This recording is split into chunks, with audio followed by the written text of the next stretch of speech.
Welcome to the AfterMat, your source of WWE pay-per-view recaps. As always, I am your host, the People's Champ, Cal. Welcome. And alongside me, I have, fresh off her birthday, the Glamazon, Delisha. Hello, everyone. So how was your birthday? It was amazing. Glad to be able to see you guys and get to see Alexa Bliss in person. We'll talk about that a little bit later.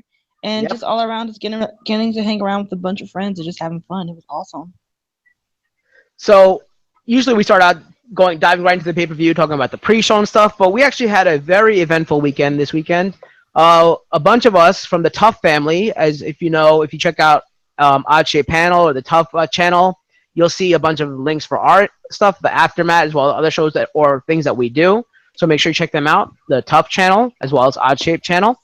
And we all actually got together for the weekend and went down to the Wizard Con in Philadelphia to celebrate Delicia's birthday as well, because during this weekend was Delicia's birthday. So luckily for us, we also had some wrestlers show up at Wizard Con, so that helped Aftermath out, and we got to do some on-site reporting, which we'll get to. But what was your best part of the weekend besides seeing the Tough Crew? Seeing a lot of the cosplayers, that was really fun. It was a lot of families this year, and that was like so cool to see. Seeing like mom, dad, children of all ages just dressed up as their favorite characters. It was pretty cool to see. Did you have a favorite cosplay? My favorite one Wait, was besides showing partiality to Kimber, who had an amazing Cruella Deville costume, besides Kimber, because we obviously thought that was the best, but other than of Kimber. course we were a little biased. But on the last day on our way out before no earlier on the last day we got to see I got to see this little girl dressed up as Wonder Woman, and as she was coming in there was a cosplayer of Wonder Woman um off to the side, and to see the little girl like eyes just light up was just amazing to see. It was really cool, and then they got to take a picture together and she was so happy. For me, I can't think of who my favorite was. I really did like the Jason that I saw, that one that was in the picture with me from Hmm. Friday the 13th. He dressed up as Jason, as well as the Wonder Woman and Superman that I took pictures with, and I think you took pictures with as well. They Hmm. were very well done. Not to Yeah, mention that also that group of Sentinel and X-Men that we saw, that Giant Sentinel was pretty cool. Somebody dressed up as a Giant Sentinel, so that was pretty awesome. yeah, that was pretty cool too. Yeah, that Wonder Woman and Superman, they were like really, they got like a lot, even of the like little minute details like on their costume as well, and that was always pretty cool to see people who put in so much work to the last detail. Was pretty great. So here's actually a picture from the weekend of the three hosts of Aftermath. You got Delisha, myself, and Eric, who will hopefully be joining us. I know he has a family dinner right now. He's at a family gathering, so hopefully he'll be able to join us a little bit later to recap the pay-per-view. But this is us, I think, the second day there, because Eric couldn't join us the first day, so he joined us the second day and stayed hung out for us for a while. So we got to have the Aftermath group together, so that was pretty fun. Yeah, that was a lot of fun. Um, any point that you thought you didn't like about this year's comic? What WizardCon? Like, because I know you went last year. Anything you find differently that you didn't enjoy? It did seem panel wise that there wasn't well, just for me, there wasn't much to see or that I wanted to see besides seeing the Q&A with some of the wrestlers. And because like last year, I think I went to like three or four panels on Friday and Saturday, and this year I didn't. There wasn't really much I wanted to see.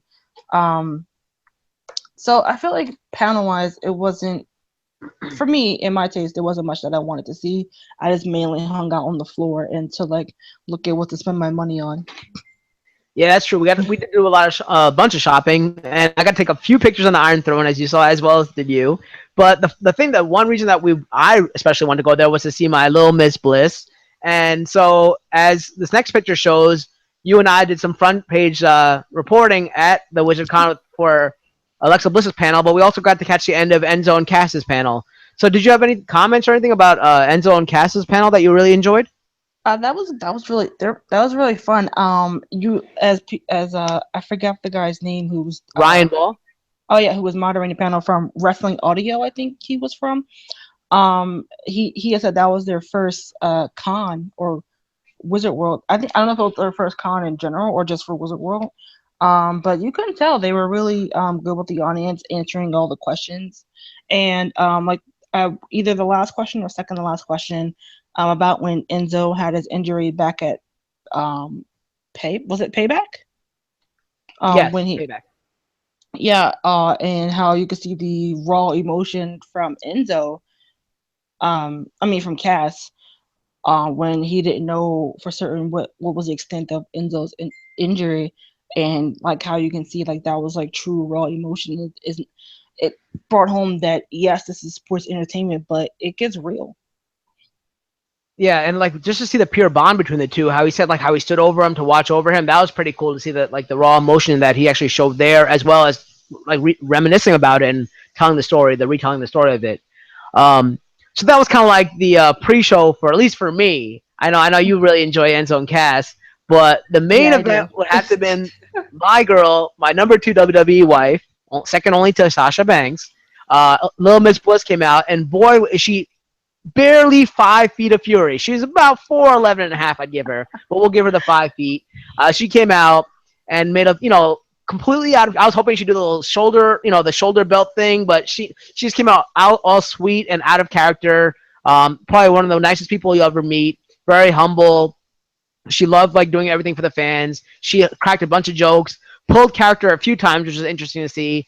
But the best part is that we had a front row view to this of her beautiful smile, her championship she brought out, and the first crack she made was that the mic that was set up was probably for her height because a really short mic for the fans asking the questions.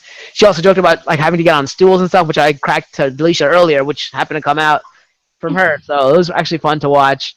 Um, what did you guys like, especially for me, obviously just looking at her and taking pictures and seeing her was the best part for me. But what did you enjoy the most about seeing Alexa Bliss? I just love getting like an insight into Alexa the person as Alexa the superstar. She's like really cool. She loves Disney World, Disneyland. I think she said she prefers Disney World. I Yes. think she said, and her love of cosplay. It's just like she seems like an all around nerd and geek, just like basically the audience in Wizard World. So she fit right on in. And as she posted later on, she was over there doing some Tekken gaming at the gaming station on the floor. So it was really great to just to see Alexa the person and just get to know like her personality, which just makes me love her even more, no matter what she does in her frame. Yeah, that just shows you like the scope of talent that they have. They can go from an extreme heel. I mean, I wouldn't say she's an extreme heel, but she's one of those heels. Who she says like they want to make her look like a Regina George from Mean Girls, but she pulls it off so well. And then you see the other end of the spectrum where she's down to earth. She's nice. She loves the fans. She loves the questions. She's really quick to answer everything, and very humble. And I think the best part of that question and answer was they asked, "Who would you like to see as your next opponent?" Or like your dream, not your dream match, but your next opponent. And like, would you like to see Nia Jax? Because I know you're feuding with Bailey, or would it be like someone else from the roster? And she said Becky Lynch would be it. And the best thing we got out of that was someone in the audience says, "Oh, because you fear Asuka," but they did it in the Asuka imitation, and it was spot on. And like both you and I cracked up at that and loved that moment. Yeah, that was a lot of fun because if you had closed your eyes, you would probably think Oscar was in the room somewhere. But actually seeing her and Oscar go at it would be really cool. Oscar got, she said, Oscar has the kicks and she has the quickness, so it'd be pretty interesting to see them two match up. I think she did mention Ember Moon. I mean Ember Moon was her next match she'd like to see come up from NXT. That's what I think the actual question was. Who would you like to see come up from NXT? And she said Ember Moon would be her next match of choice. And that's when someone said because you fear Asuka. So I enjoyed it. I enjoyed our whole panel. I wish like if autographs and pictures weren't like $85 or whatever it was, I probably would have tried to get a picture with her. But I got enough pictures of her up close, so that was pretty cool. I wish we were able to see the gaming thing, but I know we had to go back and film an episode of the finale of Fran Friction, which is up on the Tough channel. So if you want to check that out, we had like a kind of our own Fatal 5-Way, right? I think it was a Fatal 5-Way maybe or 6-way, whatever it was. I believe, yeah, 5 or 6. Something. I can't really Yeah. remember. For Brian's belt, so you got to check that out and see who won. Did Brian retain as the champion, or do we have a new champion? So you got to check that out. It's on the Tough channel, the finale of Fan Friction. So Any other giveaways? So like we had a good time with our our co-hosts and our co-workers, our peers of the Tough Channel and broadcasting and OSP. Any other high moments you had?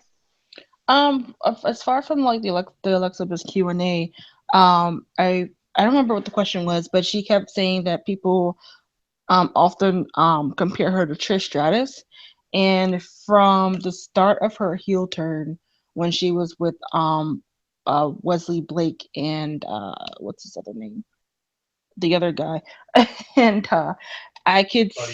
Oh, thank you. Our fact checker is sitting on the Our couch over fact there. checker Joe, who I got to meet this weekend. Hey Joe. uh, they say hi. But Buddy Murphy, as he explained to me, I could see that comparison, and like she said, to be mentioned in the same sentence is great. But I mean, besides of her being a blonde and being like the mean girl stereotype, she plays it off that pretty well, mean girl, pretty well. Where it's not stereotypical, like throwing people in the lockers or something similar to that. It's like mean with a purpose, and her purpose is gaining that championship and keeping it. And you saw that like really quickly when she was talking. She would answer a question, and then she'd jump into character where she'd be like, "Bye bye," and then she'd like jump out of character and be like, "Oh, what does that mean? I'm sorry, but I'm not really." Like stuff like that. Like you could see how well she does her character as well as a real life persona. So I see a high potential upside for her, and I hope she Hmm. continues to stay champion until way past SummerSlam. I feel like SummerSlam, she might get, I don't know who she'll fight. Maybe she'll have like a tag team match or something. I can't see them doing a tag team match because they want to have that match. Only being one female championship, as in like how for men they have an intercontinental championship, they have a cruiserweight, they have a tag team, obviously, all that. They only have one set female tag team. Female champion. Championship. For each brand. I don't see them putting them into a tag match. So I mean, that's what I don't want to see her lose the belt at SummerSlam. I want to see her carry it maybe at least to SummerSlam or Royal Rumble because I feel like a good long heel run for her would be good. And then Hmm. finally losing it to maybe Asuka when Asuka comes up, or Yeah, I don't. I guess we could. I guess we can get into later after we talk about the Bliss Bailey match, as we can talk about where we see them two going forward. Um, as far as like her character, when we were talking about her character, I don't know if it was her or if it was Enzo and Cass that brought it up. That saying the uh the best thing about doing a character is like it's still you, but just amplified. So that way, it's something that you can play off. You just pick up your own personality, or as she does, like people watch and pick up their bad habits for heel work. Um, and just amplify that, and then that would give you something to work with as you're in the ring. I really thought that was pretty good insight into how a lot of the wrestlers dig that out of themselves to portray this character as we see in the ring and backstage. But So I it'd be cool. It'd be nice to see what they do with her. I hope they keep her strong, whether she has the belt or not. Um, and just continuing to just put in that excellent ring work that she does while still telling the story with her character. all right, so before we get, I want to try to give Eric a little bit more time. We can just like start plugging all our friends who we met at WizardCon to on our channel. That way we can get some more promotion for them as well. So we can start out first with the Godfather of the Tough Channel, Jack Shipley. I'm not sure of everyone's Twitter address off the top of my head, but I think it's like at PR Pip I believe it's JRS Pip Pip Boy. Boy. And then I think there's numbers after that. I'm not sure, but well, Jack is the godfather of the Tough Channel. So just if you go to look up the Tough Channel on YouTube, you can find it, subscribe to him, and a lot of the content that we're about to mention are also on the Tough Channel. So Jack hosts a show called Fan Friction. So it's like kind of like the fan fights that they have on Screen Junkies. I think that's what you guys watch a lot. Movie fights. Movie fights that they have on Screen Junkies. So it's just like that. He just had his season finale this past weekend. Delisha was on it. I was on it. We weren't fighting, but we were in the fan cam. I also did guest timekeeper. So if you think that's just only a job for the WWE, hey, I did it as well. So I did a damn fine job. That bell went you off like no other. you were great. I'll, You were quick to get those bell chimes in to let them know to stop fighting. it's my dream job to become the timekeeper in the UFC. So hopefully my experience from the fan friction can carry over. Put that on your Also, resume. also the champion going into fan friction. We're not sure if he came out with the championship. You have to watch to find out. But the champion going in is Brian Hurst, and I think he's at Hursticles or something like that on Twitter. Hercules. I'm sorry Like, if I forget. Apologize for not getting all their Twitters right because I have it just I just type it in Twitter and I get it. But off the top of my head, I don't know him. But he hosts a show with called the DVD Bunker with someone else that we met this weekend, Matt, who's we had a catchphrase going the whole weekend. Where's Matt? Or where did Matt go? So mhm. he's a character.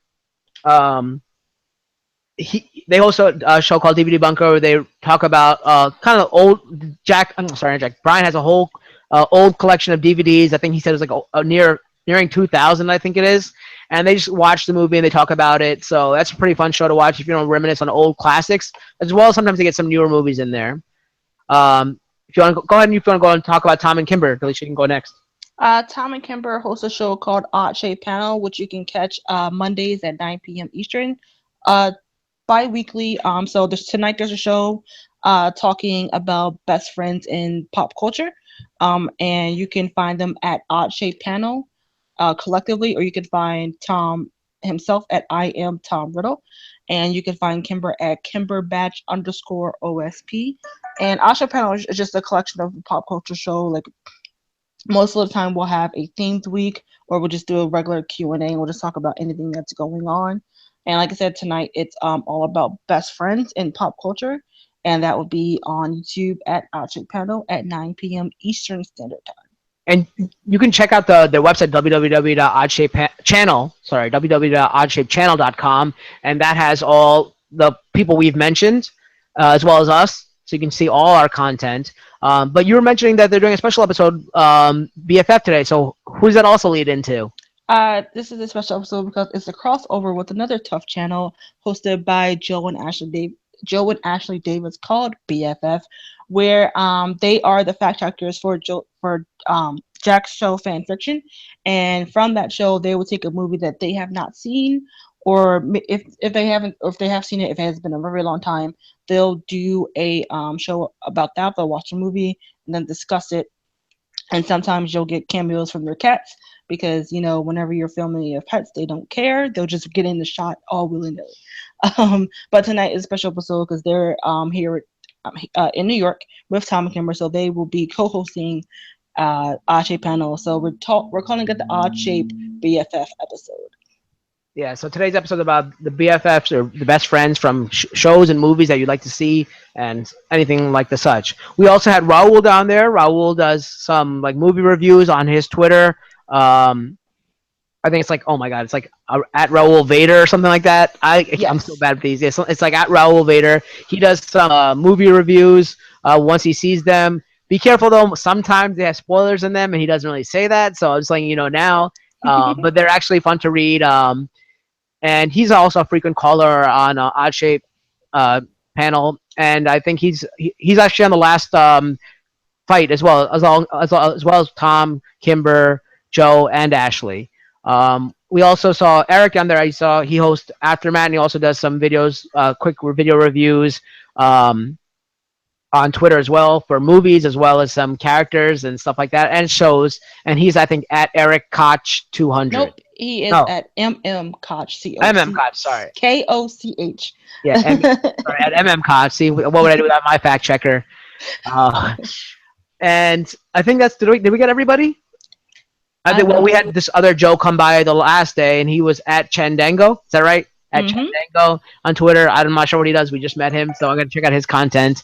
He So he does a lot of edits for Miss Movies and a couple of other YouTube personalities. And one more person that we need to plug because they are awesome. Two people Randall. actually.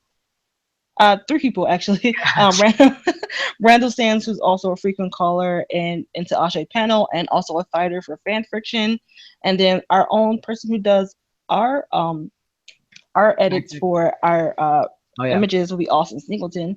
You need to follow him because his edits are pretty this one I awesome. know. At H Weird One. H Weird One. The number Yes, no, one. know the person Weird one. who does your graphic designs. That's very important. Yes. Speaking of graphic designs, you may see a lot of her shirts design pop up around the pictures on all of Aftermath, Ashi Panel, Fanfiction, Tough Channel is Janine, and you can find her at Janine the Bean on Twitter, and check out her designs on TeePublic at G9 Designs, I believe that is, and go get you a lot of tough shirts. Get some tough shirts. Get the Night's Watch shirt because the Night's Watch is coming back in less than a month. Well, a little bit over a month, I should say. So get ready for that. Are we forgetting anybody else? I don't know. But yeah, we especially thank Austin for doing all our thumbnails for our videos that you see on YouTube and the links that go up on Twitter as well. Anybody else we're forgetting? I don't think so. So I I guess we'll think get we got started everybody. on the episode because we only have a little bit over an hour. Because then Ache panel gets on, so get ready for that. All right, so the pre-show I actually watched. I remember we weren't sure if there was a pre-show, but you texted me that there was, and I was watching it, and it was Kalisto versus Apollo Crews, which was actually a really good match. I didn't expect it to be good. Of all the pre-shows we've talked about starting since WrestleMania on this show Aftermat, I think this was probably my favorite. What do you think? Uh, yeah, probably. It was a pretty solid match. Um, if Apollo, I keep always call him Apollo Creed. Oh goodness, Apollo Cruz. And I like this matchup between. I mean, this pairing him with Titus O'Neil, because both of them desperately needed something to do. But putting them two for the Titus brand seems to be working pretty well for them, and we're getting Kalisto looking strong. Seems to be the storyline between them two is Kalisto the friend like, hey man, what are you doing? You're changing. I don't like it. It's not benefiting you. And where you have Apollo being like, I'm trying to revitalize my career and stuff like that. So this matchup is pretty good. If they had some good spots with a lot of flips because they're both agile and Yeah. athletic. Of course, we're going to get some interference from Titus because he wants his dude to win. Unfortunately, that didn't happen. He got up on the apron. Apollo was looking for some direction from his coach, so to speak, and Kalisto was able to hit the Selena Del Sol, I think. Leader of Soul, yeah, using like the ropes as well as Titus's face as a springboard. Exactly, and getting the 1, 2, 3. So I don't know if Titus is going to punish Apollo for this, or we're going to get a little fallout on Raw tonight. But yeah, it was a pretty solid match. Yeah, the reason why I say we enjoy this more than because usually we don't know we can't remember how matches went or anything. We're always talking about the pre-show. Wait, who was in that? How did that go? This one I remember vividly because it was actually a great match. Normally, when you see a big, strong guy versus an athletic guy, it's usually the big guy's overpowering him, and then the smaller guy has some counters and quick moves. But Apollo being a big guy, he's very agile himself. So to see good back and forth technical action from both was great to see. And I liked a bunch of the spots that they had, like the Hurricane Rana that he did that planted him into the ground, as well as Apollo's finisher, which is like that. What is it? Inverted somersault splash. Yeah. It is. I don't know if he has a name for that. I'm pretty sure it does, but I have no idea what it's called. But whatever it's called, it's pretty cool to see. So it was a good match or a good opening match. It's like we say like we don't really pay attention to the match, but I think this opening matches. I think this was a solid one. And the crowd was into it, which is always a good sign on a pre-show match. So before we get into the actual main pay-per-view, what was your thoughts overall, without giving away like any spoilers to what happened, like and giving away your grade yet? Did you enjoy the pay-per-view? All the matches were pretty solid. Some of them ended a little wonky. We can get into those as we get into the matches, but for the most part, they were pretty solid. Some folks, I'm not sure what the writing staff or creative staff is doing with them. Some of them seem to be falling a little down the ladder, which I don't like. And I'll tell you which superstar I'm referring to in a little bit. But overall, it was pretty good. Like all the matches, none of the matches bored me. But yeah, they were pretty solid. Yeah. So like as you know, I've been extremely disappointed with the Raw pay-per-views because, like, even for the last pay-per-view when we talked about was it Backlash? I guess it was. All these names are like confusing. I think I'm pretty sure it's Backlash. The Yeah. SmackDown pay-per-view on paper it looked so good, but it didn't really live up to the hype, except for a few matches, and of course Mm-hmm. the final match where Jinder Mahal pulled off the championship. I'll mention again.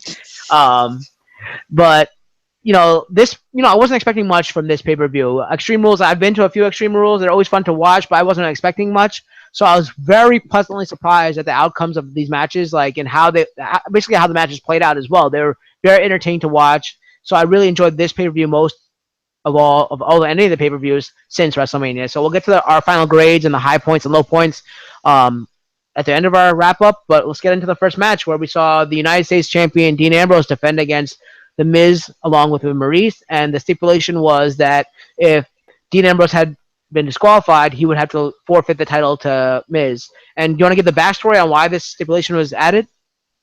Yes, it was because I don't remember if it was last week or the week before.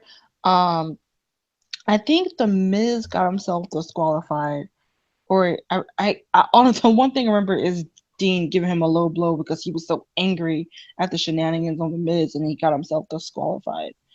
Um, but I can't remember if that was like last week or the week before, and then that's when they gave them the stipulation that if you get disqualified, you lose the title. And and because of the low blow, of course Miz went running to the GM. It's like, yo, I don't like this. Well, of course he does his Miz thing, and Maurice does her Maurice thing in the in the promo sections, and so that's when the stipulation came about, which had some people scratching their heads though. So of course, Miz is going to use every trick in the book to try to get Dean Ambrose to disqualify himself because he was antagonizing him, doing all these like slight heel maneuvers and tactics, and hoping that Dean Ambrose would disqualify himself, get himself disqualified. But it didn't really work. Dean Ambrose showed some poise, and they put up a pretty good match. It was back and forth action. We saw a sharpshooter from both of them. What was your favorite spot in the match? Um, I was gonna. I think it was when they were both in the sharp. Not, I mean, and both in the sharpshooter when they did them at the different times, because they were working on I think it was Dean's arm or his leg, and then Dean was doing the same with the Miz, and it was like just good storytelling of like working back to a move that they did earlier to emphasize and try to get the win. I mean, I know that happens all the time, but I just like they were just, Dean in particular was just selling it well for me, not doing something over the top, but yet still getting the move over. And there was a lot of reaching for the rope, trying to get out of it. Um, yeah, I think those two, those like them going back and forth, trying to get the submission, trying to get the win, despite the antics of the Miz, was what I liked. I mean, I really, I really like the Miz's tactics because he's trying to outsmart Ambrose because Ambrose being lunatic fringe is still pretty intelligent in the way he wrestles, but Miz being an uphanded, sneaky character that he is, he's gonna try to try to feel like his superior mental prowess. He feels he's gonna get through under Ambrose's skin, and just all the little things he did throughout the match. And the best part, my favorite part, was when he got Maurice to slap him to make it seem like, oh, Ambrose told Maurice to slap Miz. That way, Miz can get, Ambrose get disqualified. I thought that was genius. Unfortunately, that led to Maurice being ejected from the ringside. But I thought that was one of my favorite matches. But then, like, I guess the part of the match, I mean, and after that, we see, I guess, Miz throwing Ambrose, flinging him to the ropes, Well, and there was something before that I don't I think Dean had I think he had him in a figure four, and you see Miz like tapping like the front forward of his fingers, not like his whole hand like you would see on a tap yeah, out. And I feel like there was a match before that the ref counted that as a tap out. I'm not sure. I could be wrong. Someone in the comments will probably tell me. But I don't know. I just felt, and it sounded like maybe the ref was trying to like make him aware of that so he could stop moving his hand because it wasn't time that wasn't supposed to be the ending of a match. And like that was like, wasn't that technically like a tap out? But I don't know. I mean, that just kind of bothered me for yeah. continuity issues.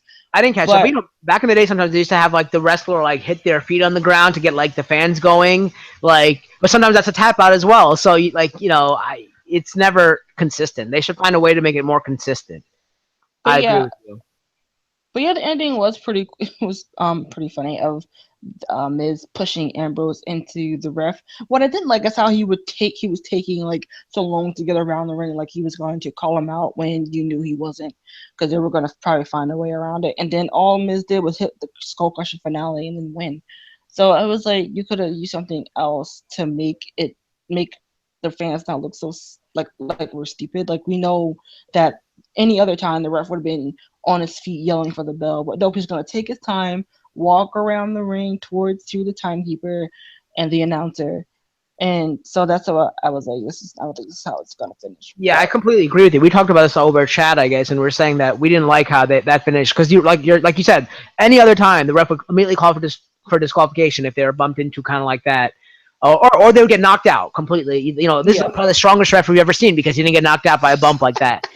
You ever notice when anybody puts on the referee shirt, even be it a superstar, WWE superstar who's used to taking bumps when they get bumped into, oh, they're knocked out. right. It's like kryptonite. That referee shirt is kryptonite. So this is gonna be the strongest referee I've ever seen. That he got bumped, he fell out of the ring and still was okay.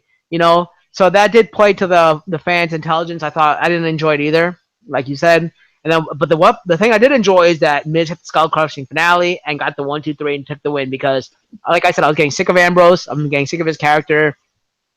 I wouldn't mind seeing him like in some tag team action or something away for now because like I really need. Like, I don't want to keep seeing this fuse over and over. I want to see someone else try to go for the Intercontinental. Is it Intercontinental, right, or is it U.S. Intercontinental, yeah. Intercontinental Championship? Yeah, and So how I don't think that has any fault to him. I think it's the creative team wanting him to right, be wacky Dean instead of like fierce lunatic Dean like he was when he was on Raw last year. Before he was drafted on SmackDown. I mean before he was on SmackDown. Like when I forget who he was facing at the time, but if he still kind of had his antics, but there was like a motive to them. There was like a slight serious to them to where you like this dude is crazy, not like wacky. It's just to entertain the audience. Crazy. It was more like it's a purpose to this. So if they can get that going back around, then I can get back on board with Dean. But right now, I just don't care for him. so Sorry, right, Renee. yeah, so right now we're probably gonna see another rematch between the two. Unfortunately, hopefully it's on Raw, not like in the next pay per view because I can't see this carrying on for too many pay per views. But I'm hoping that Dean loses to him and then starts a new feud with somebody else. But I want to see him turn heel maybe, and then maybe feud with Finn Balor. I think that would be a cool feud to see him and Finn Mm-hmm. Balor. But like I was saying, who could we have go for the IC title now? Maybe someone like Braun Strowman, maybe when he comes back from injury. That Who could be like cool. who like Trying to get the Miz to out wit Braun Strowman. That would be really fun to see. because I Um, feel like Miz can elevate anybody's game. He's got that ability to do it. So I want to see someone use Miz as a stepping stone to get to the WWE title, but hold down the Intercontinental for a while. But Miz should hold it and like kind of like beat lesser opponents, not like a set opponent yet, and then wait until SummerSlam. But unfortunately, it's gonna be Great Balls of Fire, which we'll probably maybe see this Ambrose versus Miz again. But I want to see him hold the title until SummerSlam and loses to someone like Strowman or somebody else who's coming back, or someone who's using Miz as actually using the Intercontinental title as their proper mid-card championship to work their way up to the WWE or whatever the title is called for them, the Universal yeah. Championship. Also, if Apollo can get a few more wins under his belt, he could go for that. A feud between him and Miz. Basically, the promos being between Miz and Titus, because the Titus brand, need the belt Right. to elevate that status. Millions of dollars. So seeing that could be something fun because usually everyone that Miz works with is able to pull something from them to like make them work better. So I was like, maybe we could see something fun and cool with that as well. And as for Dean Ambrose, I feel like they should embrace his lunatic fringe character and just have him like start interfering in random matches and like cost people matches. And eventually, the next person he costs is someone like Finn Balor, therefore turning Ambrose heel, and maybe setting up a good feud between those two. That could be something as well.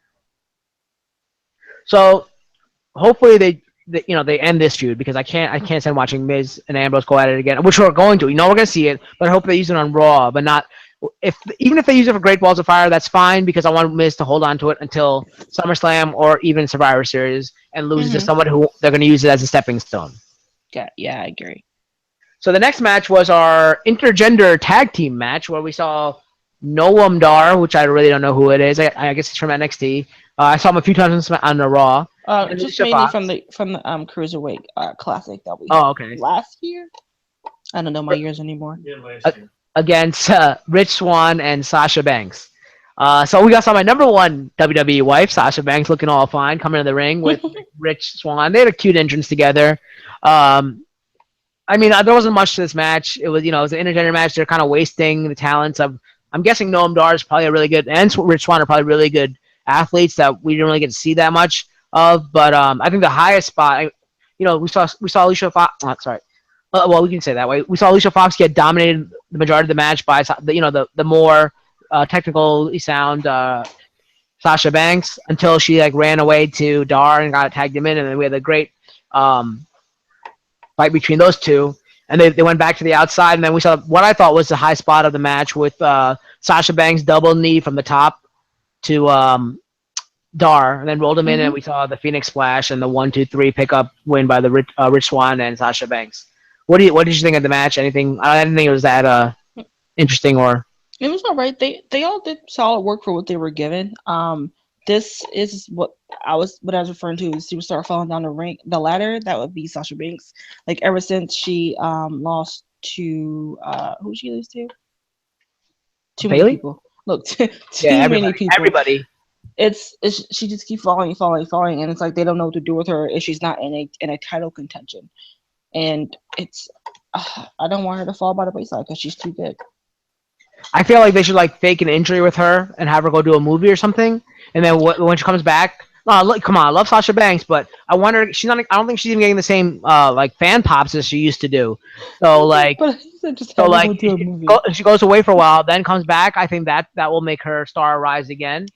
Or Um, just give her something to do with a story besides a feeble attempt of pairing her against Alicia Fox. I mean, no shade to Alicia Fox, but she hasn't been doing much right. basically the last 8 years. So it's I don't know. It's they what they had a missed opportunity of putting her in a feud against either Nia Jax or Mickey James, and they dropped the ball on that. I mean, I guess they could probably start doing that now, but they dropped the ball when they had a opportunity to do that in the was it might have been a fatal five way when it was Mickey, Nia, Sasha, Yeah, I'm going for that. Yeah. Alexa, and Bailey. They could have done a number of things to put a lot of them over to carry on to later feuds throughout the next couple of weeks after that match, and they didn't. They just focused on Alexa and was like, the rest of you, we don't know. But Well, we are gonna have that. We at the Wizard Con we learned about at the panel we learned that there is going to be a women's tournament coming up. So well, yeah, maybe Sasha they Banks. announced that before, but there is an announcement of who's in it. I'm pretty sure you're gonna get a mixture of main roster NXT and from circuits from around the world, like they did with the Cruiserweight Classic and the tag, and even the Dusty Rhodes Classic that they did in NXT. So I'm looking forward to that. That'll be really cool, and to hopefully also see some new blood, get some recognition, and maybe get called up to the WWE. But beyond that, they're beyond Alexa and Bailey, they don't really seem to be knowing what it's like we've been saying for the last couple of weeks. They seem to not know how to do two different women's stories besides one. They think you only need one storyline with the female division, and there's enough there that you can do one or two to keep things mixed up and not just have the women sitting on the sidelines on the live shows. Yeah, I mean, I honestly I want to see her star come up again, but and it's time sometimes these big stars got to step aside for a little bit for these other stars to come up. That's why we're seeing Alexa Bliss in the front. Bailey's in the front right now because Sasha had that great time with Charlotte Flair, and they had that feud for going on for a while, and with Becky Lynch and all that. They had not didn't headline WrestleManias, but they had like probably the best matches at WrestleManias for like the last 2 years. If that was it last year, it might have been. Yeah. Yeah. So now it's nice to see that, but like don't just throw her aside with these like intergender championships. Like I feel like I don't know what they're gonna do with her, but I really hope Yeah, to see her. that's what I mean. Like when we had this whole, superstar shakeup, I was like, oh, cool. We get a mixture of some new rivalries going on with the women's division. And while we did get that with Alexa and Bailey, even though well, I guess people who don't watch NXT wouldn't care, but we kind of got that with NXT, and but like with Mickey, we haven't really seen her. But I know she has a kid, and she probably isn't as full time as we would like. But you still have Naya, and you still have so many other women that they could be working off and building them up as well with the talent that they've already established with like Sasha and well, and some of the others that they could be doing, but they just don't seem to not be. I I mean I how much I love Sasha Banks, but I don't see anything going on for her for a little bit because they're gonna have front these other women who are coming up, and especially with Alexa Bliss and Bailey and all that going on, they're gonna get their chance now. And speaking of, the next match happens to be the Raw Women's Champion match. Oh, wait, no, wait. Actually, before that, we had our Jeff Jarrett Attitude Era reminiscing moment where we had this guy named what's his name again? Elias Sampson, the Yeah, Elias Drifter. Sampson. Yeah, this I basically, as you know, I watch Raw on fast forwards. I never really see what's going on. I always see some guy singing, but I never look at what he's doing. I don't know if he's a face or a heel, but I definitely caught that from a segment here on the pay per view where he insulted Baltimore, Maryland. So it's very reminiscent of the Jeff Jarrett days from the Attitude Era of a guy singing on a guitar and poking at the crowd and stuff. Not like The Rock singing on the his is always entertaining, but this is I don't know how's he as a worker. I mean, he drew great heel heat. So what are your comments on him? For those who don't know, he is an NXT upcomer, I guess you can call him. He did start out as a face, but he kept losing a lot, and I can't remember what happened, but when he came, I think he got injured, and he came back and he started doing this like guitar thing, and the fans weren't really into it, and they didn't really give him a reaction at all, and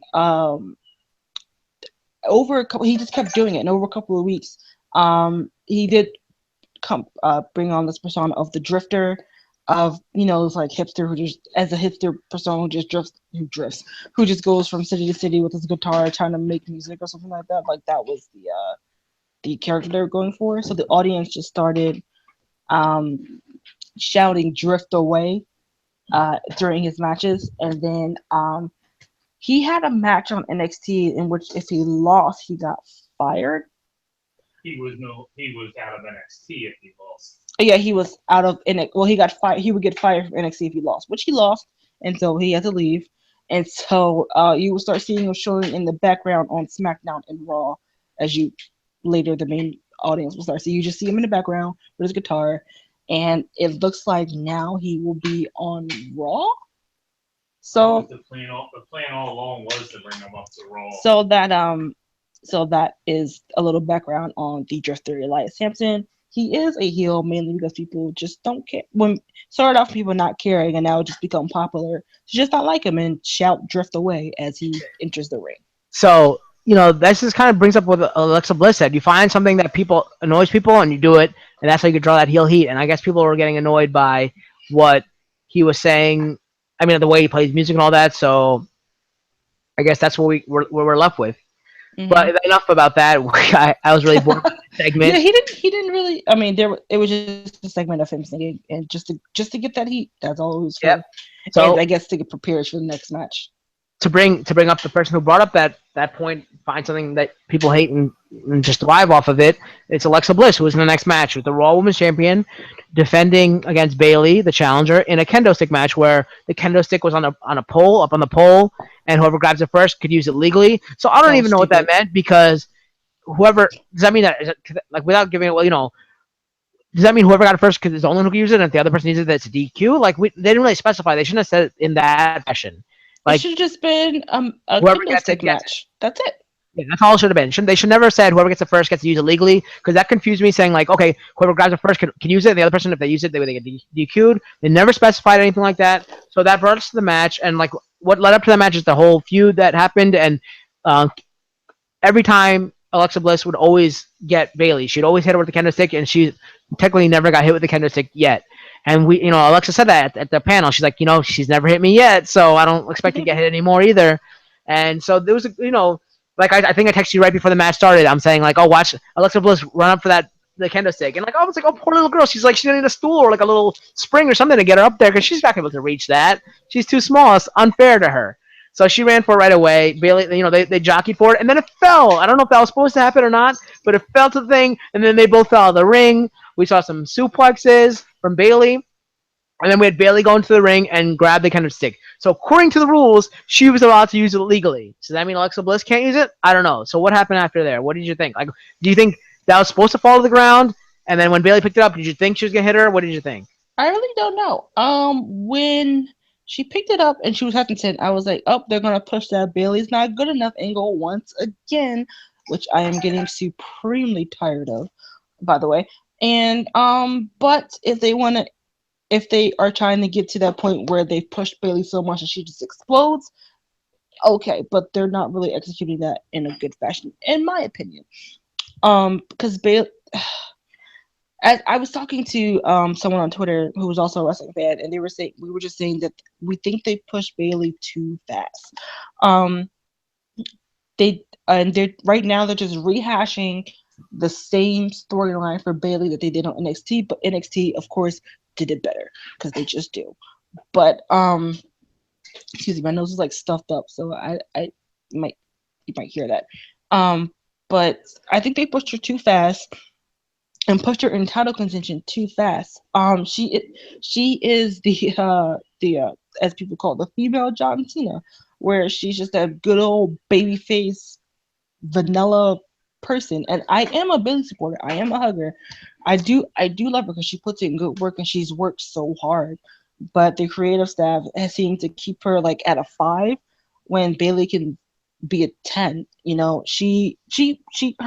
for her being that baby face vanilla person, her chasing is what I guess does it for her character. But to rehash the same storyline that she had in NXT, the Daniel Bryan storyline, so to speak, you're not good enough. You're just a B plus player when she's already proven herself. I mean, she was an NXT champion. So I just want her to do a little bit something fresh with her. But if the direction we're going is we're gonna push Bailey to her limits and just have her explode, I can get on board with that if it's executed correctly. And also those matches short. So we saw basically Bailey not use this kendo stick. Alexa Bliss used that moment to grab the kendo stick and then beat the hell out of Bailey for a while. Oh, sorry, you did ask me what happened. And sorry. So yeah, we're gonna get to the commentary after about like what we think. And then Bailey did happen to land a Bailey to belly, but it didn't really help her because then Alexa Bliss pushed her into the corner, like much like the last time around how she won it. But this time she hit the kendo stick, bounced back into a DDT, and ended up getting the 1-2-3 and hold on to her championship. So that was great to see. My number 2 WWE wife win. And I thought that was a really creative way to get for Alexa to get the win. I thought that was pretty cool. Yeah. So I mean, really cool. She really beat her ass with that kendo stick afterwards. Yeah, I guess, but she had to keep her persona a little bit clean. But now what I see is, like you said, like Bailey's pushed too fast too soon. Here's where we can kill two birds with one stone. We can have that women's tournament, and maybe at the end, or not at the end, but maybe through one of the matches, have Sasha face Bailey in one of the brackets, and Sasha turn heel on Bailey, right? And injure her. Bailey might win, but injure her enough that Bailey can't go on. Okay. That way, Sasha gets that heel heat, and Bailey doesn't have to go get pushed to the next level so soon. And we can have whoever's in the other bracket get a bye or something and move to the semifinals or something like that, not having to face Bailey, and Bailey's sidelined for a little bit. That way, Sasha gets pushed again in a good way as a heel now, and I think she's a better heel than a face. And Bailey gets some time off to like for her story, because like we said, that whenever John Cena's away and he comes back, he gets that huge pop, right? That's how it always is. Even if you hate John Cena, he always comes back to that huge pop because great to see him again, which is going to happen soon because he's coming back soon. So Bailey can get the same thing. Like you just compared him to John Cena, the female John Cena. So put her off, get her injured for a while, and make her come back and feud against Sasha Banks for a little bit. Because that was her best. I think that was her best feud. That's the first thing I ever saw in NXT was the main event with at Brooklyn Takeover with Sasha Banks and Bailey. That's one of the best matches I've ever seen. So Mhm. I would have to say, that's a good way of doing it in my opinion. And that way Alexa Bliss will have a new competitor to fight, and hopefully she can hold on to it. And maybe the person who comes out and wins the tournament is Asuka. Because that's what I was gonna ask you. Do you think would you rather see Asuka go to the SmackDown or to Raw? I see her coming to Raw in that maybe in that tournament and facing Alexa Bliss on the line. And I don't think Asuka should lose in NXT. I think she should forfeit her championship after she goes to Raw. She should never lose it. That way she can continue that winning streak through Raw, through the tournament, and up to Alexa Bliss, and having her beat Alexa Bliss, being like, this is that first person to beat Alexa Bliss, like, in a good way. I mean, and she doesn't look weak because someone who's undefeated beats her. Okay. Yeah, there's that, but I also kind of want to see Ember Moon come back and get her payback. Because she deserves that. Um, but yeah, that could work. But if that doesn't work, I can see. I don't think I see Bailey coming down the ranks a little bit in title contention. Let there be some. Let her get a little couple matches under her belt while still getting like taunted by Alexa, be saying, you couldn't get extreme enough to beat me, or something along those lines, and just slowly see that anger coming out of Bailey. So you get a little bit more aggressive. So you get a little bit more frustrated, and then to get to that explosion point to where she does, I guess, quote unquote, get extreme without any like extreme rules type of stuff. But seeing her battle out her aggression, and I guess in a way that is kind of retreading that storyline from NXT. But that's what seems to be the way they're going. So let her build up that aggression. Maybe have her lose a couple of matches, or like I said, have Alexa Bliss be on that in the background, just keep taunting her and taunting her until she can't take it anymore. And then I feel like that would be a good way to showcase that Bailey isn't this straight laced vanilla bean character, that she could put in the work because she's done it before. Yeah, I mean, I like Bailey, but I mean, I just need to see some like. I'd rather see the Sasha Banks versus Bailey again because I really enjoy that, and I want to see Alexa Bliss fight somebody new and dominate the women's division until we see someone like Asuka come up and beat her. That's how I feel. I mean, I really like seeing Alexa Bliss as champion. I don't see anyone in the division beating her besides maybe Nia Jax turning on her much like Shawn Michaels and Diesel from back in the day when Diesel was his bodyguard and eventually got fed up with Shawn Michaels and turned on, turned face to beat him. So I can see that happening, but I'd rather see someone like Asuka beat Alexa as opposed to Nia Jax. I love Nia Jax too. She got a great look. She's a good worker. Maybe her mic skills need a little bit of improvement, but I like to see either Asuka or Nia Jax, only if Nia Jax beats her in the way I said the Shawn Michaels Diesel thing. Yeah, that could work too. There's so many possibilities that they could go that we hope to see get played out. All right, so we should move along because we're running out of time because we have Ache panel coming up soon. But the next match is your favorite competitors, the Raw Tag Team Champions, the Hardy Boys, Yes. against the foreign duo of Sheamus and Cesaro. And we always talk about how we love that entrance. And I think it was even better. I don't know if I ever noticed it this week, but how they did that, like the arm cross thing for those two guys. How one Hmm. does that and the other one does. I never really noticed that before until now, so I thought that was very interesting. I always loved their entrance, but I just noticed that for the first time. And this time it was for the Raw Tag Team Championship match in a steel cage. So Hmm. I know these are your boys, so you take it away. Go ahead and talk about the match. Yeah. It was a really good match. The Despite their age, the Hardys continue to impress that they can stay in good shape and still put on a good match and put people over. The finish was a little bit wonky for me, but everything before that was pretty good. Um, I already knew that they were going to lose the titles. I just knew they were, but that was fine with me. They don't really need the titles. They have to push already. It's really Sheamus and Cesaro who needed it. Um, but all around, of course, you're gonna get those high spots whenever you have Jeff Hardy in any type of stipulation match, or in pretty much any match. But you get the whispering and win up top of the cage. Matt was doing his technical brilliancy, side effects from off the ropes, and you actually got a Celtic Cross, I think it's called, from Sheamus off top ropes, which is Right. pretty good. Um, of course, Sheamus and Cesaro, they're just great workers. You're always going to get good work out of them, especially Cesaro, one of the most talented people on that roster. Um, and like I said, the finish is what uh just like not did it for me or whatever. Um, I don't know. I don't know what it is like having them. I guess the age old two of the wrestlers, one going out the door, one going on top of the cage. Who's going to get there first?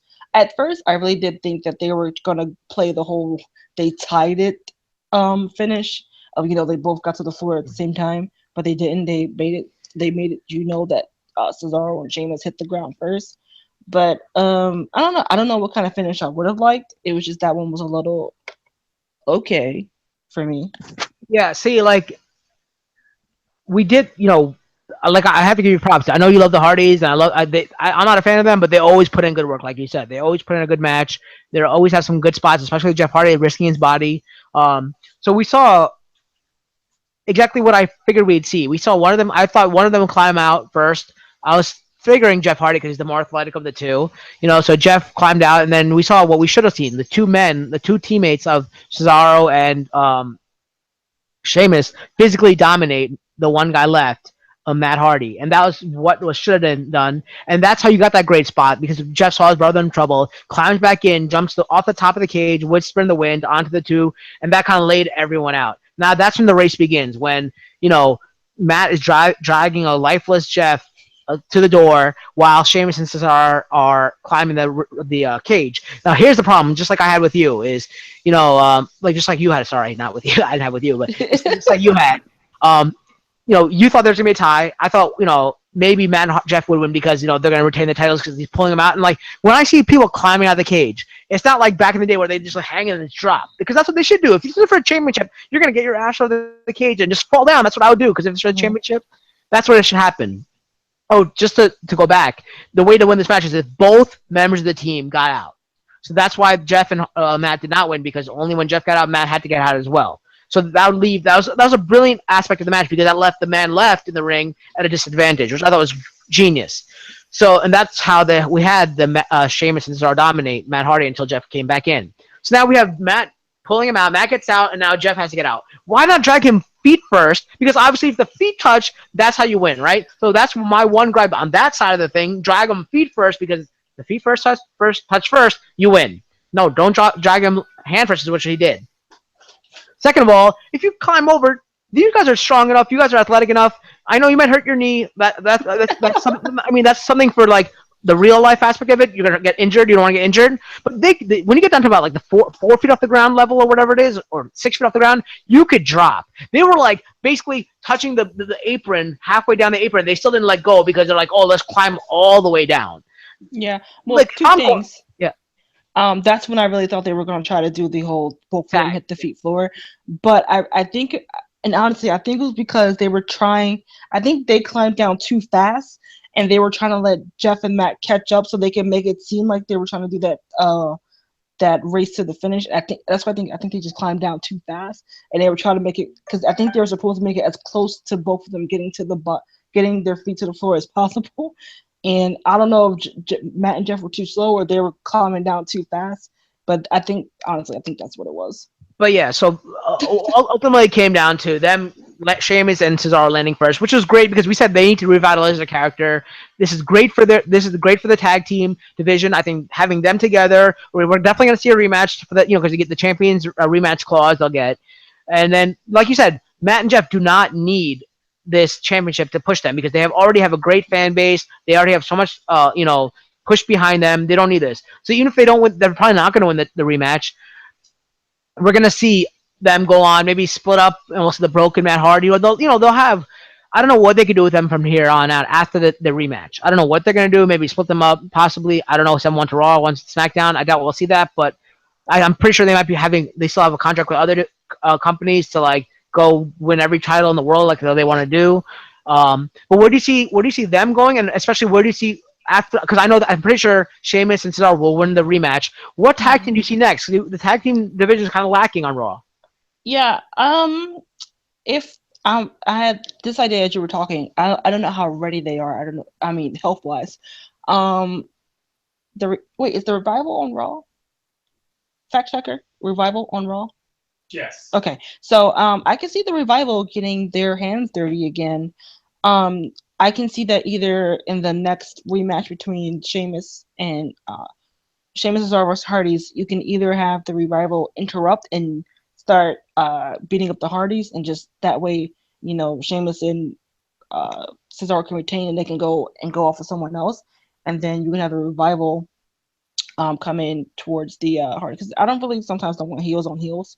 Some give the Hardys someone to work with, because I think basically they're just here like the Dudleys. Actually, that would actually be a fairly decent story. Bring the Hardys in to put That people would be a over. fairly decent storyline too, because it would go because the Hardys would fit right in with the Revivals.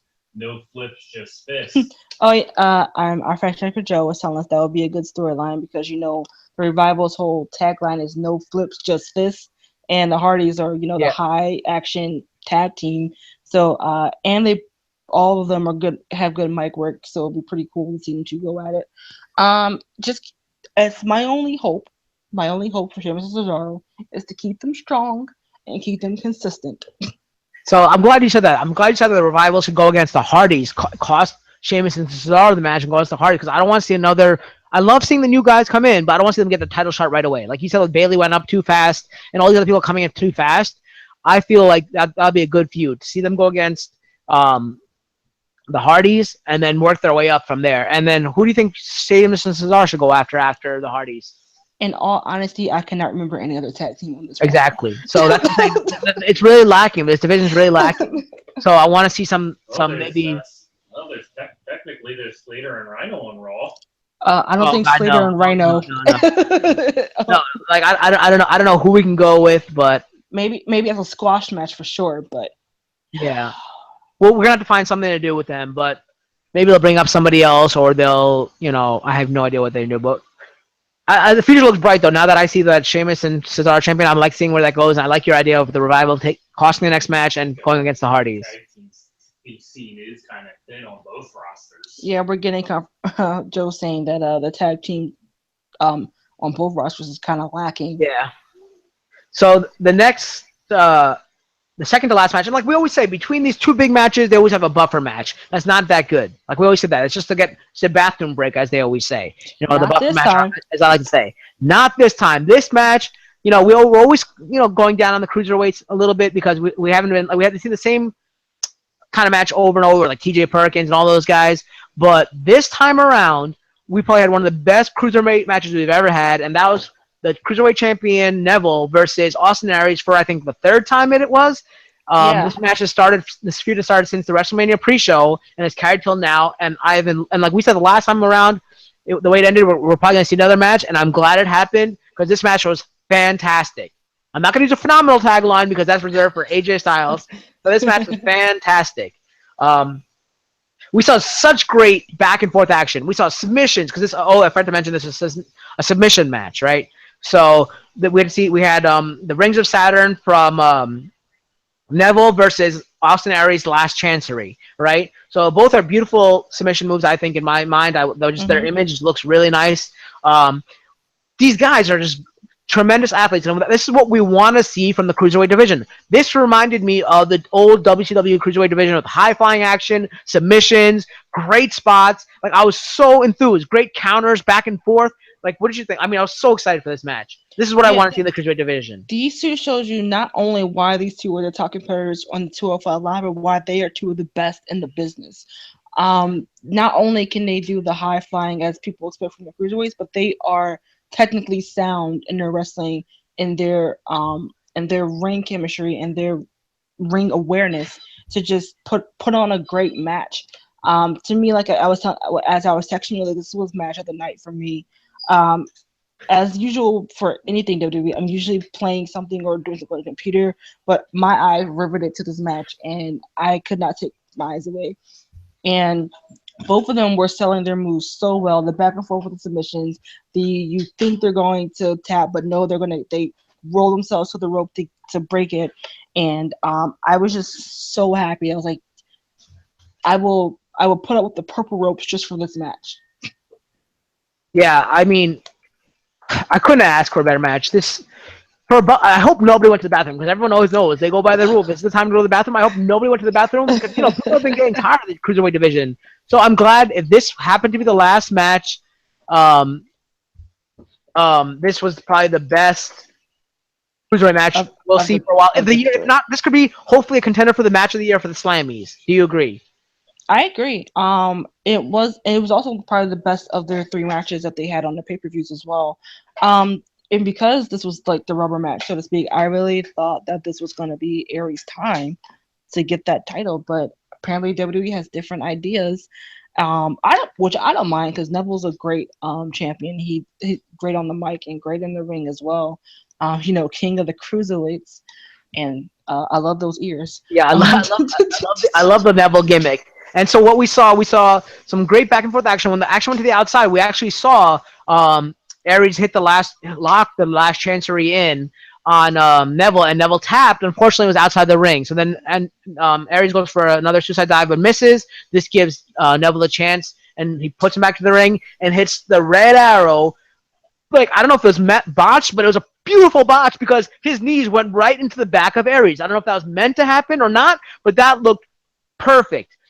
Red arrow with the knees going right into the back of Aries, then locking in the rings of Saturn and causing Aries to tap. That was so well done. If it was meant to be or not, I'm not sure, but that was perfectly done. And he's been doing the red arrow like less and less. So to see him like bring it out and then right into his submission was really great. And I think this was the match where it's like it sounded like awful. Like it sounded like it hurt. And so it was a really good finish. And King of the Cruiserweights, may he long reign.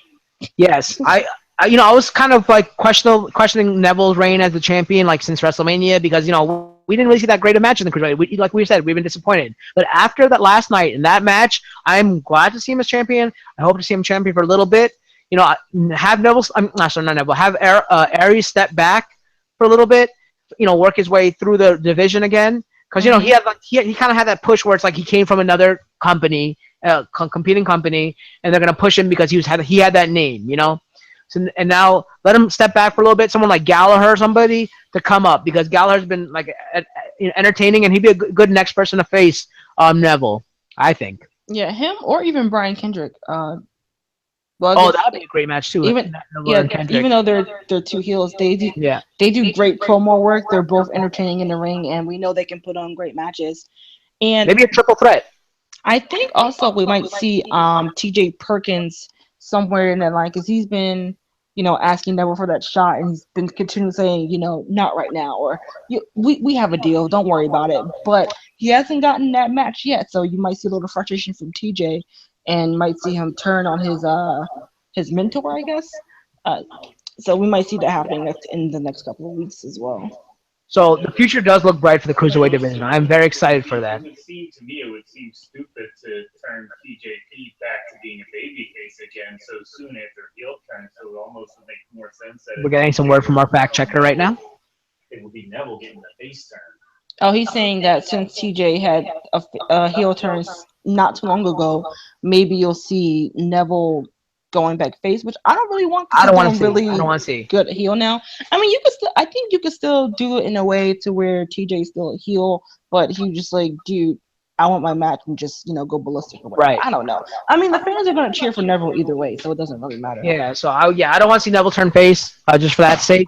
Because don't change the character for someone who hasn't like proven themselves as Who hasn't much. deserved it yet. Yes, exactly.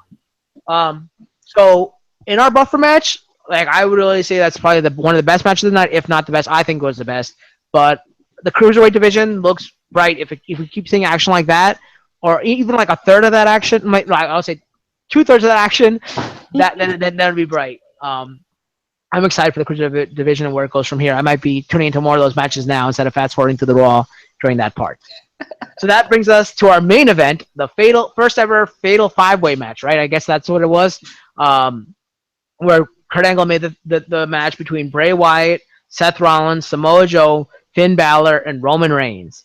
And the winner would face, become the number one contender for the Universal Championship and face Brock Lesnar at Great Balls of Fire.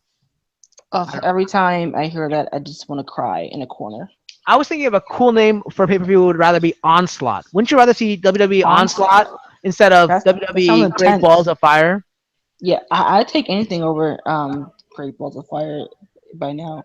Window Shatter. I don't know. Yeah, I can't think of who thought that name would be good. Let's like, oh, Come let's think of on, names for next pay per view. come on. Who do you Great think came up with Triple that H. name? Just Or just just because Triple H wants to be like, and he's gonna have some great balls of fire. no, Great balls of I fire. don't think Triple H. When I hear Great Balls of Fire, I think of Vince because he's the one who's Oh, doesn't he say that? Uh, speaking I don't know. of great balls of fire and Vince McMahon, our friend Kimber, um, at Kimber Batch underscore OSP, co-host of Odd Shape Panel, co-founder of the Odd Shape channel, Kimber Barrett. She and her family is from Florida. She went down to visit her family in Florida, I guess, or this is a story from back in the day. And her family went out to dinner at a restaurant, and when they went to the restaurant, they happened to see Triple H and Stephanie McMahon there, as well as the rest of the family, but no Vince McMahon. So her dad went to the bathroom, and then when he came back, he goes, "Guess who I just peed next to? I just peed next to Vince McMahon, and he had great balls of fire." And that's how the name came up. Well, that's not really how the name came up, but that's a true story otherwise. Yeah, that was just a fun story to hear. Yeah, so that was fun to hear that story. So back to the main event of Extreme Rules, which will lead to the number one champion, number one contender against the champion at Great Balls of Fire. I'm just gonna keep saying it over and over because it's so annoying. It'll make me a good heel, right? The Alexa Bliss strategy, where whatever annoys people, just keep saying it, so I can become the Yeah. heel of the show. So coming to this match, like we really didn't see anyone get a big push. Did you? Besides, Roman Reigns is coming off of his injury against Braun Strowman, right? In that great match that they had. His We enjoyed that injury, match. quote unquote. Finn Balor is coming off he didn't really have a match before this. This is his first pay per view since being injured at the against Seth Rollins, right? It was. Mm-hmm. Um, Bray Wyatt came from losing to somebody. Did he just lose to somebody, or did he beat somebody? Who hasn't he lost to? No, he beat Randy Randy. Orton in the House of Horrors match. Was that what it is, or did he have another match before that? I can't even remember. Yeah, I've kind of blocked that House of Horrors match out of my head, so I can't even remember what happened. Samoa Joe has been in limbo for a while, right? He hasn't. Like my suggestion was to have him go away. So we're not gonna get to what happened yet, but my suggestion was for him to go away for a while, get in shape, come back as a Royal Rumble entrant. And then we had Seth Rollins, who has been, I don't even know what the hell he's been doing. He's been feuding against, was it against Samoa Joe? I don't even know, right? Samoa Joe, maybe. That was the last couple of matches. Yeah, yeah. Yeah. So all of them really have been, besides Roman with his Braun Strowman stuff, have been like on a teeter of like, what the heck do we do with these people? I don't know. That's how I felt. right. So really, this match wasn't even supposed to happen, right? Because we were supposed to see Braun Strowman against Brock Lesnar at Great Balls of Fire, but we didn't get that because Braun Strowman got injured, right? So this is why we had to have this match. Is that true? Is that that's what's happened, right? That might be true. Yeah. I don't know. This I'm pretty sure that's true. Because no, it's supposed to be Braun Strowman against Brock Lesnar. Remember, because he went into the ring and called out Brock Lesnar, and they're supposed to be him versus Brock Lesnar at Great Balls of Fire. But now we're not getting that. So we had that match. We saw an unholy alliance form early on in the match where Samoa Joe teamed with Bray Wyatt to take out the rest of the competitors. They put they used the steel steps on Roman Reigns. Then they chair shotted Balor. Then they gave a DDT to Rollins on the steps. So they teamed up for a while. It was a pretty good tag team to see. I mean, not as a tag team, but a good. It was good to see two heels, the only two heels, right, in the match, I guess, right? Yeah. Yeah, the only two heels get team up and take out the rest of the competitors. I thought that was really well done, and we saw it hold on for a while. Like we even saw Samoa Joe save Bray Wyatt from a Superman punch, right? So they teamed well together until the point where I think it was Seth Rollins was going for a suicide dive. Was that it? I think that's what it was. Yeah, and then Bray Wyatt, you knew, would turn first. He pulled Samoa Joe in the way, and Samoa Joe got hit with a suicide dive. Yeah, as usual with any alliance in any type of match, it doesn't last long. Someone always turns on someone. And then we saw Bray Wyatt go for the Sister Abigail, hit it, and went for the pin, but that was broken up by now pissed off Samoa Joe. They fought. Everyone pretty much fought to the outside. Then Finn Balor was brawling with, I think, Samoa Joe, and we saw Roman Reigns spear Finn Balor and Samoa Joe through the barricade. And at the same time, we saw, almost immediately after, we saw Seth Rollins hit a beautiful frog splash outside from off the top turnbuckle to the outside onto the Bray Wyatt, who was laying across the announce table, breaking the announce table. And I really thought that Seth Rollins re-injured his knee because his knee hit the edge of the announcer table, which doesn't really break, right? And then you saw him grabbing it, so he really either sold that well or did get slightly hurt. Because I thought he really got slightly hurt. Yeah, we're always worried with those knees, you know. Yeah. Um, then I guess they brought this allowed Reigns and Rollins because Reigns is the one who put the other two through the barricade, and Rollins put the other guy through the table, put right through the table. They battled toe to toe, old Shield days, in the ring, and they kept hitting their signatures back and forth on each other, and it was great to see. Each of them almost win. I mean, I didn't want to see either of them win, but I was kind of hoping either Bray Wyatt. I was pretty much hoping Bray Wyatt will pull this off because like I said, I want to see Finn Balor work his way all the way up until WrestleMania and then fight Brock Lesnar because I feel Brock Lesnar should hold the title till WrestleMania and see Finn Balor face him at WrestleMania. Yeah, I would say of the 5, Bray needed it the most. Right. I would say behind him would have been Samoa Joe, and then behind him probably would have been Seth, and then Finn, and then Rollins, as the chain of command who needed this win the most. Finn and then Roman, but I think you said Seth. Yeah, you said Seth and you said Rollins, so you meant Roman Reigns last. Roman Reigns. I'm pulling a Michael Cole here. Yeah. So, Reigns hit a Superman punch and knocked out Rollins. Mm-hmm. So then, Balor went. No, wait. Before that happened, Wyatt came back into the ring and was immediately sent back to the outside by a spear. Then Reigns continued his surge and hit Rollins with a Superman punch, knocking him out. Balor re-entered and managed to counter a spear, get Reigns down, and hit the coup de grace on him. And then when he went for the pin, Samoa Joe snuck in, grabbed Finn Balor, put him to the Coquina clutch, and choked Balor out. And that gave. I love how they're doing this new MMA look because back in the day, you remember how it was always like you raise your arm once, twice, third time, MMA be like, Hulk Hogan always be like, yeah, here we go, or everyone be like, let's go. I love how it's more realistic with the MMA where like once they're out, and that's it. It's considered a TKO or a knock or submission or whatever it's called considered. I love how they're doing that. So he literally chokes out, well, not literally, but he chokes out Finn Balor. And shocks the WWE Universe, including myself. I'm pretty sure it shocked you, seeing Samoa Joe now the #1 contender for the Universal Championship. Did you see the fans' reactions? Yes. It was hilarious. What was better? Seeing that reaction to see Samoa Joe win or seeing Brown Pride Jinder Mahal win the WWE Championship? Jinder is going to be the biggest surprise probably of the year just because this low tier mid Carter just won the biggest title on the SmackDown roster. Honestly, I thought Samoa Joe was more of a shock because like I was reporting earlier before, was that the deal going through with India, you'd see that they want to have that Indian like the Indian champion, just to have that deal go through and bring all that attention from like a whole new resource venue being India. I wasn't so surprised to see Jinder Mahal win. Well, we wouldn't because we're always looking at the reports, but I don't know about the average who looks at that stuff. So to see this low tier mid carder get the belt, I feel like they're like, whoa. Oh yeah, I'm saying from my perspective, I felt Jinder Mahal was not as shocking as Bray Wyatt winning. I'm sorry, Samoa Joe winning, because I was like, I did not expect Samoa Joe to win. You saw how I felt about Samoa Joe. I felt he should be off TV until he got back into shape as a penalty, and then coming back at Royal Rumble as a surprise entrance or Survivor Series, but more likely Royal Rumble. So seeing him win was shocking to me. Yeah, as far as them two, I wasn't surprised with neither one because Samoa Joe is, he has Triple H in his corner because he likes him, and as I've seen him in Ring of Honor, TNA, and NXT. He puts in good work. So I feel like, again, with Samoa Joe, as with a lot of these wrestlers, the story behind him wasn't great. So he wasn't great to showcase. And maybe because he didn't have that story, maybe he just didn't care. I don't know. But maybe this will give him something. And now we get Samoa Joe versus the Beast Brock Lesnar, which could be a very hard-hitting, contending match.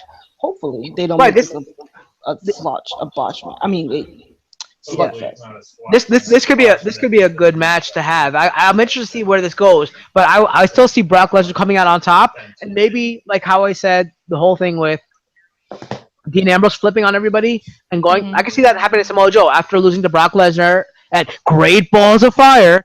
We could see Samoa Joe flipping out and taking his taking out his anger on the whole WWE universe, messing up matches, messing up segments in the back, and that causing Kurt Angle to get involved, and maybe we'll seeing a match between Kurt Angle and Samoa Joe at SummerSlam.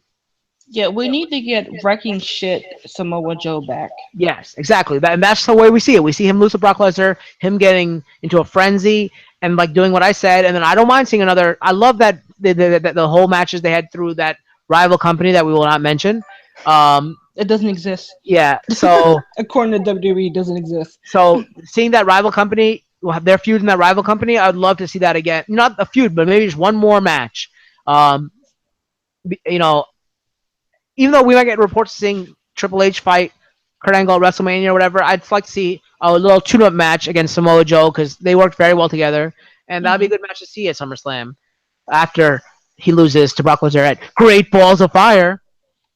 So your thoughts on where Samoa Joe goes from here?